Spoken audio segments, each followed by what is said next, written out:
Hello दोस्तों, स्वागत है आप सबका एक नई वीडियो में। और इस वीडियो में मैं एक नई कहानी स्टार्ट करने वाला हूँ। और अगर आपको इस कहानी से प्यार यानी कि आपको अच्छी लगती है तो प्लीज़ इस पे प्यार लौटाइएगा, जिससे कि मैं स्टोरी को कंटिन्यू कर सकूँ। अब आपका टाइम ना वेस्ट करते हुए चलो बढ़ते हैं स्टोरी की ओर। स्टोरी की शुरुआत में हमें ऐसे लगता है कि कहीं फाइट हो रही है और हमें चार बंदों को दिखाया जाता है, जो कि उनका सरदार जो होता है वो चिल्लाता है बायू। बायू हमारा मेन कैरेक्टर होने वाला है, जो कि अभी तो भाई सड़क पे लेटा पड़ा है। अब क्यों लेटा पड़ा है पता नहीं, किसने इसकी मार ली है, आई मीन हेल्थ की। तो उन बंदों का सरदार कहता है कि मैं तुझे बताना चाहता हूँ, मेरे धैर्य की भी लिमिट है। अब दूसरी तरफ हमें अपना एमसी को दिखाया जाता है, जिसकी लिटरली भाई गांड फटी पड़ी होती है। वो दर्द से चिल्लाता है कि अरे भाई क्या हो रहा है मेरे साथ। वो आंखें खोलता है, इधर उधर देखता है और फिर बिमल थूकता है, यानी कि खून की उल्टी करता है। वो सोचता है कि यार मेरी पिटाई क्यों हो रही है और मेरे चूतड़ों में दर्द क्यों हो रहा है इतना। एमसी उन चारों चौमुओं को देखता है और सोचता है कि आखिर मेरे साथ गलत क्या हो रहा है ये, और मैं हूं कहां पे। तभी उन बंदों का सरदार कहता है कि 3 दिन लौंडे, 3 दिन है तेरे पास, अपना बोरिया बिस्तरा बांध और निकल जा यहां से, और अपने सेक्ट को हमारे त्यानी सेक्ट में सबमिट करवा। अगर तूने ऐसा नहीं किया ना तो दुनिया को पता नहीं चलेगा कि कौन सा बाई और कौन सा बाई सेक्ट, दोनों को हम गायब कर देंगे। एमसीबी भी लाइक हैं ये अंडवा बोल क्या रहा है। अब ये धमकी देने के बाद वो चारों बंदे वहां से जा रहे होते हैं, पर तभी उनका जो सरदार होता है वो पीछे मुड़ते हुए एमसी को धमकी दे के जाता है, देखो देखो भाई देखो, नाड़ा बांधने का पता नहीं है और चलाएंगे ये सेक्ट। जाते हुए कहते कहते जाते हैं कि दुनिया पहले ही खतरे में है, इस चक्कर में हमें भी ऐसे आंडू पांडू सेक्ट को अपने आप में मिलाना पड़ रहा है। सब लोग यहाँ पे अपनी अपनी ताकत बढ़ा रहे हैं, पर ये लोग तो हमारी धमकी से ही इतना डर जाएंगे कि अपने सेक्ट को हमारे सेक्ट में शामिल करने के लिए भीख मांगेंगे। अब ये बोलते हुए वो चारों चिमकांडी वहां से चले जाते हैं। एमसी उनको देख रहा होता है, तभी उसकी बत्ती जलती है। वो शौक में होता है, वो सोचता है कि क्या त्यानी सेक्ट और ये संसार यानी कि ये दुनिया खतरे में है, ये नहीं हो सकता। अबे बीसी, मैं तो ट्रांस माइग्रेटेड हो गया। एमसी सोच रहा होता है कि ओरिजिनल जो ओनर है इस बॉडी का, उसकी यादों से मुझे पता चला है कि बायू सेक्ट मास्टर हुआ करता था, बायू सेक्ट का। 25 साल की उम्र तक इसने बहुत कड़ी मेहनत करी भाई, गांड पूरा पसीने बहा दिए इसने। और उसके बाद इसने बायू सेक्ट का निर्माण किया, फाउंडेड किया, यानी कि नींव रखी। 26 साल की उम्र में इसने 3 शिष्य लिए, डिसाइपल लिए। पर इसके डिसाइपल्स को पता नहीं क्या चूल मची थी, एक के बाद एक थोड़े टाइम के बाद ये जो डिसाइपल्स थे वो चले गए सेक्ट को छोड़ के। जब ये 27 साल का हुआ तो टैनी सेक्ट ह्यूआन सिटी, जहां पे इसका सेक्ट है यानी कि बायू सेक्ट जहां पे है, उस सिटी का नाम हायुआन सिटी है। तो हायुआन सिटी में अपना दबदबा बढ़ाने के लिए टैनी सेक्ट वालों ने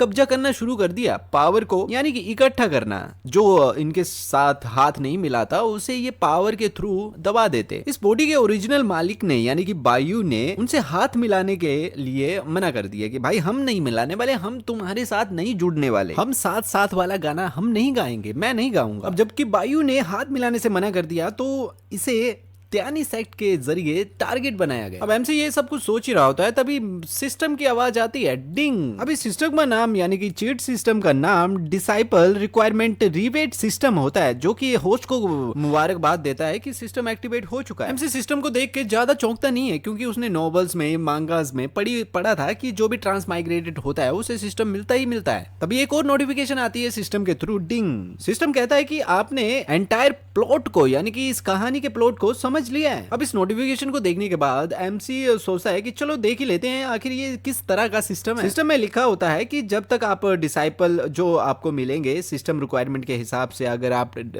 अपने सेक्ट में डिसाइपल्स लाएंगे तो आपको गिफ्ट और रिवॉर्ड्स दिए जाएंगे। और इस सिस्टम को यूज करने के भी अपने अपने अलग ही वो क्या बोलते हैं, टर्म एंड कंडीशंस है। पहली कंडीशन होती है कि सिस्टम रिवेट महीने में बस एक बार ही यूज किया जा सकता है, और दूसरी टर्म होती है कि होस्ट के पास अपना एक सेक्ट होना चाहिए। अब इस नोटिफिकेशन को देखने के बाद एमसीबी भी लाइक, अरे भाई क्या डिसाइपल ही रिक्वायर करने हैं, वाह वो तो बहुत सारे मिल जाएंगे। अब मुझे सिस्टम मिल गया है तो मैं देखो कैसे इन लोगों की ढक चिकी करूंगा। खुशी के मारे उछल रहा होता है, तभी उसकी भाई गांड में दर्द उठता है। वो बोलते हैं भाई बहुत दर्द हो रहा है, बहुत दर्द हो रहा है, बहुत पीटा है सालों ने मुझे। एमसी बोलता है कि ये जो बंदे आए थे त्यानी सेक्ट के, ये मेरी भाई मार के ही मानेंगे, ऐसे रुकेंगे नहीं। अब इस कुटाई की वजह से लगता है कि मेरी पता नहीं कितनी पसलियां टूट गई हैं भाई, ये बहुत दर्द हो रहा है। तभी एक नोटिफिकेशन आता है सिस्टम की तरफ से, डिंग। सिस्टम उसे एक लोकेशन देता है और कहता है कि जो सुटेबल कैंडिडेट है डिसाइपल बनने के लिए वो ह्यूआन सिटी में स्लेव मार्केट में मिल जाएगा। अब हमारे एमसी को क्या चाहिए, हमारे एमसी को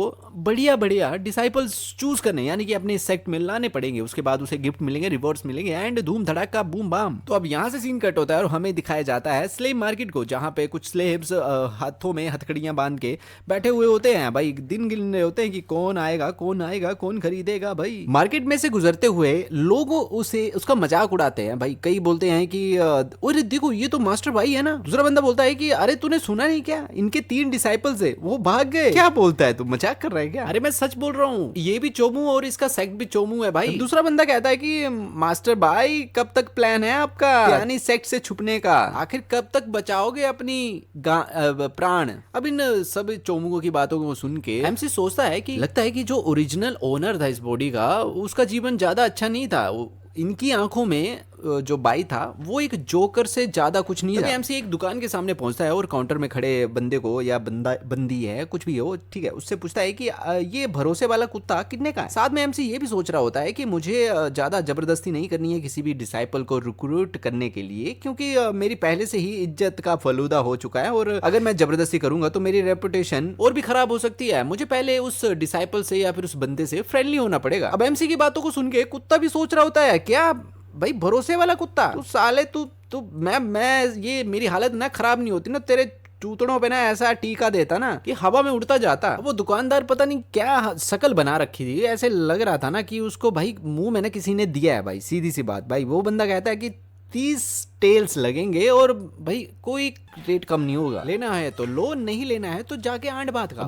उस कुत्ते का रेट सुन के पीछे खड़े भीड़ में वो जो महिला मंडल टाइप बंदे होते हैं ना, वो बातचीत करना स्टार्ट कर देते हैं। एक कहता है कि अरे इतना महंगा, दूसरा बंदा कहता है कि अरे महंगा होगा क्यों नहीं यार, ये बंदा 3 दिन से इसे बेचने की कोशिश कर रहा है बट कोई खरीदने को राजी नहीं है। भीड़ में ही कोई और बंदा भी कहता है कि ये तो साफ साफ दिख रहा है कि ये तो स्कैम है भाई, कोई उल्लू का पट्टा ही होगा जो इसे खरीदेगा। बट यहाँ पे रेट का इशू नहीं होता है, इशू ये होता है कि एमसी सोचता है कि मेरे पास तो इतना पैसा ही नहीं है, मैंने अपने 22 एक्ट में पूरा जगह खंगाल मारी पर मेरे को एक चवन्नी नहीं मिली। इसी बीच उस शॉप का ओनर कहता है कि देखो भैया, मैं तुम्हें कोई लूट वूट नहीं रहा हूँ, कोई स्कैम नहीं है, मैंने इस कुत्ते को डीमन डोमेन के फॉरेस्ट से पकड़ा है। और आपको पता ही है कि वहाँ पे कितना कर्म कांड होते हैं भाई, बहुत घोप घोप बहुत टपा टप होता है। और मुझे भी बहुत चोटें लगी जब मैं इस कुत्ते को पकड़ रहा था। अब इसकी तो छोड़ दो, मुझे खुद की हीलिंग के लिए काफी पैसा चाहिए, तो आप समझ सकते हो भैया, इसीलिए मैं इसका रेट 30 टेल्स लगा रखा हूं। एमसी ये बात को सुन के कहता है कि ठीक है यार, कोई सीन नहीं है, मैं इसे खरीद लूंगा, बट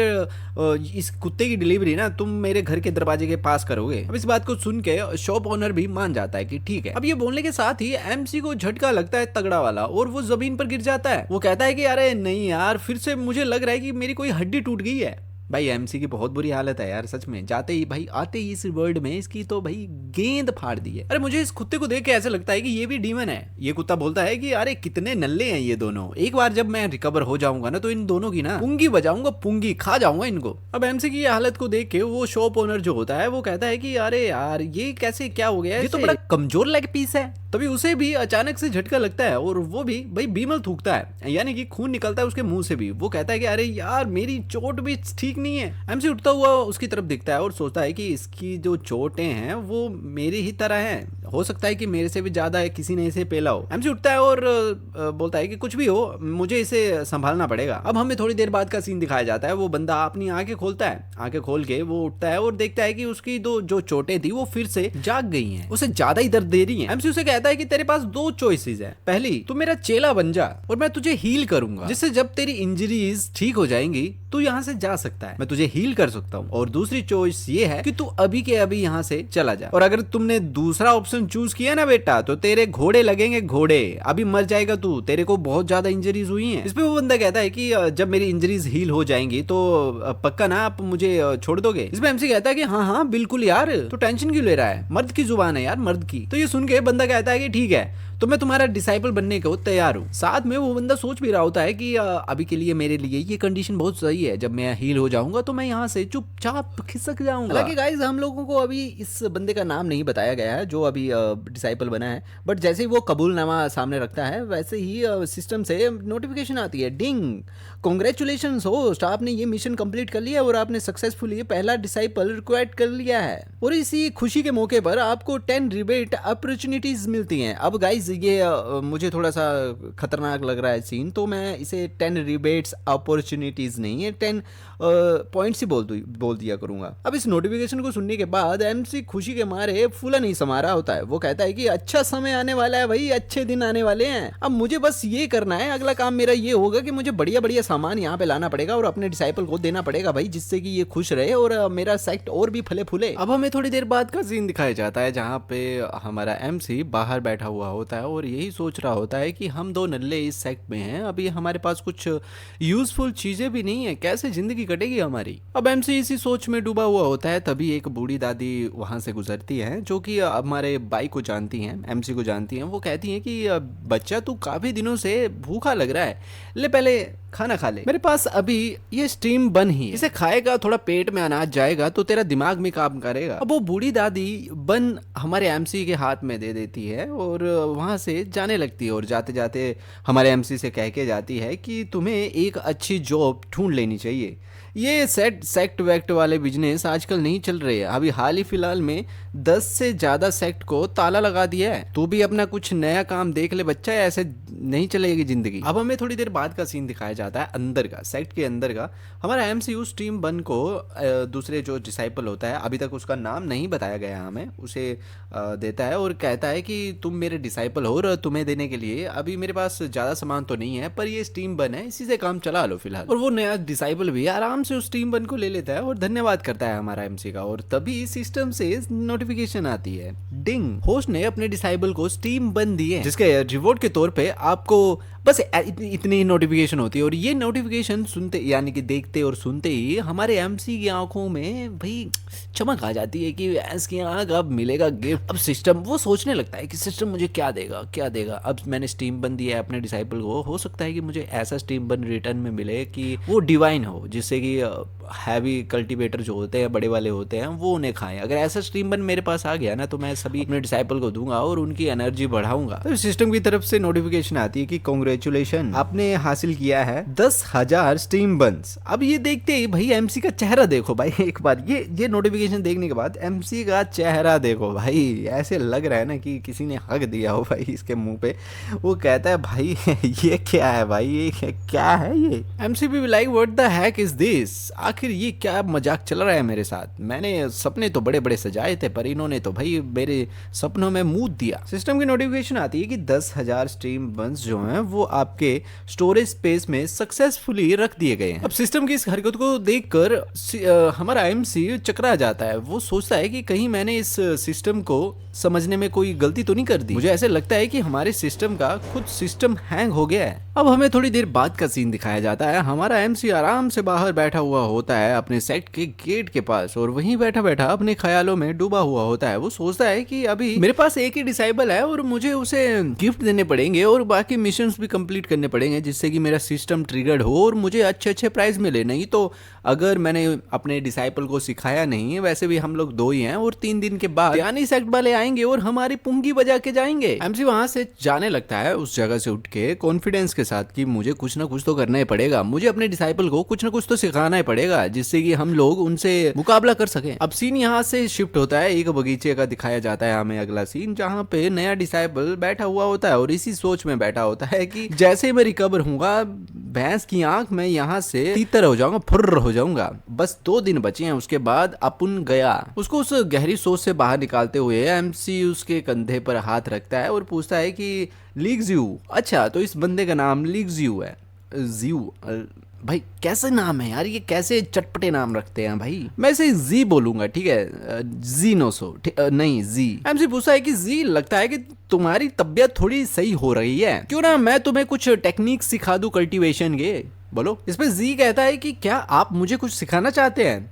अरे नहीं गुरुजी रहने दीजिए, पहले ही मैंने अपना मन बना लिया है कि जैसे ही मेरी जो इंजरीज होंगी वो थोड़ी हील होंगी तो मैं यहाँ से छुट्टी ले लूंगा, यहाँ से फुर्र। इस पे एमसी कहता है कि अरे यार फिलहाल ऐसा नहीं होने वाला, हम दोनों की किस्मत गुरु चेले में बंध गई है। जबकि तुम मेरे अब चेले बनी गए हो तो सीख ही लो यार। अरे मेरे चेले मेरी बात ध्यान से सुन, जब मैं 20 साल का था ना तब मैंने टाइगर समबंडिंग फिस्ट को सीख लिया था। आज मेरे बच्चे मैं तुझे सिखाने वाला हूँ टाइगर फिस्ट, क्या बोलता है? अब जैसे ही एमसी थोड़े भाई माहौल में बनता है कि सिखाने वाले में, तभी इसी कहता है कि नहीं कोई जरूरत नहीं है गुरुजी, मैं पहले ही ये सीख चुका हूँ। मैंने अपने 5 साल की उम्र में ये टाइगर फिस्ट जो होती है ना वो मैंने सीख के साइड में कर दी है। अब ये सुन के एमसी थोड़ी देर तो भाई एक ही जगह पे चिपक जाता है, भाई मैं करूँ तो करूँ क्या, बोलूँ तो बोलूँ क्या। उसके बाद एमसी अपने भाई मुद्रा को, जैसे कि वो फीस था वो चेंज करता है और उसके बाद कहता है कि कोई बात नहीं मेरे चेले, अब मैं तुझे सिखाऊंगा मेंटिस फीस। सामने से जी का जवाब आता है कि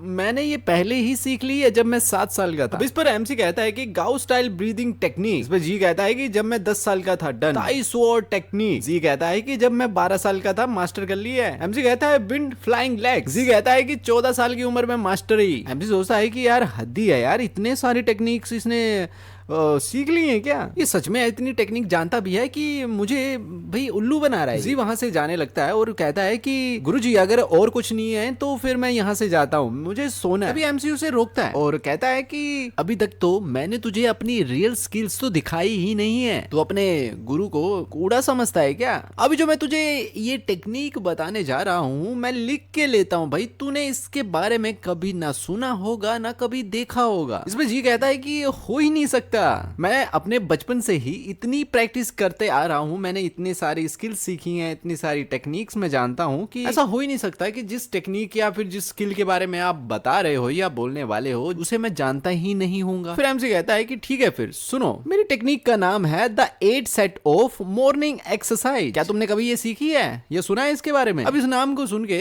जी भी लाइक भाई ये कौन सी टेक्निक है? जी कहता है कि फिर से बोलिए गुरुजी, क्या कौन सी टेक्निक है ये? एमसी कहता है कि the 8 set of morning exercise मेरी यूनिक अल्टीमेट स्किल है। क्या? हाँ बच्चे बोल, अब क्या तू सीखना चाहता है या नहीं? जी काफी खुशी से कहता है कि हाँ मैं ट्राई करना चाहता हूँ। फिर उसके बाद दोनों उस स्किल को सीखने के लिए मॉर्निंग एक्सरसाइज करना शुरू करते हैं और इसमें कुछ खास नहीं होता, जो हम लोग सुबह प्रेयर्स में एक्सरसाइज करते हैं वही होती है वो। पहले कदम ताल, फिर अपनी बॉडी को स्ट्रेच करके 1 2 3 4 बस बोलते चलो। अब इन एक्सरसाइज को करने के बीच में हमारा एमसी कहता है, पूछता है जी से कि हाँ बता फिर कैसा लग रहा है तुझे? कहता है कि थोड़ा अजीब तो है बट फिर भी अच्छा लग रहा है। अब इन दोनों को एक्सरसाइज करते हुए वो कुत्ता भी देखता है, वो मनी मन में बोल रहा होता है कि देखो इन दोनों गधों को देखो, क्या टेक्निक है ये, क्या ये मजाक कर रहे हैं मेरे साथ? कल्टीवेटर के नाम पे कलंकों। ओ कुत्ता सोच रहा होता है कि मेरी इंजरी आज रात हील हो जाएंगी थोड़ी बहुत, पर वो काफी रहेंगी तुम दोनों की चटनी बनाने के लिए। बस थोड़ा वेट करो, फिर उसके बाद तुम दोनों मेरे पेट में जाओगे। अब एक्सरसाइज करने के बाद जब एक्सरसाइज कर रहे थे तभी सिस्टम का नोटिफिकेशन आ जाता है हमारे एमसी को, डिंग, तुमने अपने डिसाइपल को गिफ्ट करा एक technique the 8 set of morning exercise. इसके बदले में तुम्हें अब इनाम के तौर पे मिलती है डिवाइन टीयर की टेक्निक ट्यूक्सिया बॉडी आर्ट। एमसी भी लाइक भाई मैं तो बहुत खुश हूँ भाई, मैंने ऐसे फुद्दू सी टेक्निक इसे सिखा दी और सिस्टम ने मुझे भाई डिवाइन लेवल की टेक्निक दे दी। अब इस डिवाइन टेक्निक को देखने के बाद एमसी कहता है कि ये तो मजे ही आ गए भाई, बल्ले बल्ले, बाकी सब अब थल्ले थल्ले। सिस्टम कहता है कि इस बॉडी आर्ट को आप स्टोर भी कर सकते हो और अपने आप के लिए भी कल्टीवेट भी कर सकते हो। दोस्तों आज की वीडियो यहीं तक करते हैं, 2 चैप्टर मैंने कंप्लीट कर दिए हैं, नेक्स्ट वीडियो कल ही आ जाएगी, तो please like subscribe and hype जरूर कर देना वीडियो को, जिससे कि मुझे पता चले कि आपको ये सीरीज में मुझे कंटिन्यू करनी है या नहीं करनी है। आपके रिस्पॉन्स पे ही डिपेंड करता है।